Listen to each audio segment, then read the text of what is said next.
rin ba sa 200 views and 3 likes? Well, ito yung ating mga helpful tips na nakuha natin sa ating mga big affiliates na kung saan may talaga natin ito, especially sa atin ng mga small affiliates. Number 1 tips is, huwag puro benta, mag-post ka ng mga valuable content. Ano yung sinasabi nating valuable content? Valuable content ay yung mga informative content. Nagbibigay tayo ng mga tips, advice, affiliate tips, na kung saan makaka-benefit yung ating viewers. In that way, we will turn our viewers into loyal followers.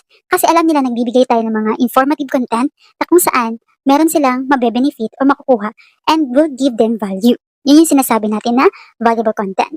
In that way, kapag nagustuhan nila yung video mo, maaari silang mag-like, comment, and share, and mag-copy link. In that way, mas spread yung video mo doon sa kanilang mga followers din. Mga viewers nila will turn into your buyers also. Especially kung nagustuhan nila yung mga products na binibenta mo. Number 2 tips is lightning is the key.